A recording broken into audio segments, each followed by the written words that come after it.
স্বাস্থ্য অধিদপ্তরের নিয়মিত বুলেটিনে জানানো হয় ২৪ ঘন্টায় নতুন করে ১৮,৪৯৮টি নমুনা পরীক্ষায় ৩,৮৬৮ জনের দেহে করোনা ভাইরাস শনাক্ত হয়েছে।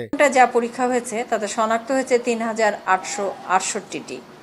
২৪ ঘন্টায় শনাক্তর হার ২০.৯১%। ২৪ ঘন্টায় আরও ১,৬৩৮ জন সহ সুস্থ হয়েছেন ৫৩,১৩৩ জন। এদিকে রাজধানীর মুগদা মেডিকেল কলেজ ও হাসপাতালে নমুনা দিতে এসে শারীরিক দূরত্ব না মেনে লাইনে দাঁড়াতে হচ্ছে। অনেকে আবার রিপোর্ট পেতে কয়েকদিন লেগে যাওয়ার অভিযোগ করেন। আমাদের কিছু সমস্যা আছে, এর আগে করছি এখানে, তখন এখানকার রিপোর্টটা পাইনি, মানে মেসেজ যাওয়ার কথা যায়নি। হাসপাতালের পরিচালক দাবি করেন নির্ধারিত সময়েই তারা রিপোর্ট দিচ্ছেন, তবে জনবলের সংকট থাকায় অনেক সময় কিছু সমস্যা হচ্ছে। আমাদের কোভিড হসপিটালে যে মনে করেন আমরা 3 শিফট ডিউটি করাই, আবার এদিকে আবার 7 দিন ডিউটি করে 14 দিন কোয়ারেন্টাইনে থাকে।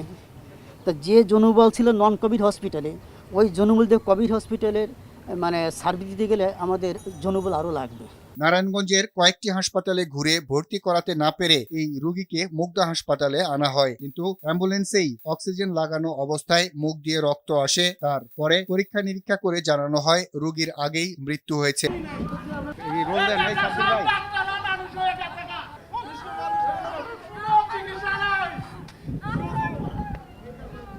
করোনা চিকিৎসার জন্য নির্ধারিত কর্মীটোলা হাসপাতালেও স্বাস্থ্যকর্মী সংকটের অভিযোগ করলেন রোগীর স্বজনরা। নন পজিটিভ করোনা রোগীর জন্য আলাদা ওয়ার্ড দাবি করেন তারা। আর বাদল, RTV, ঢাকা।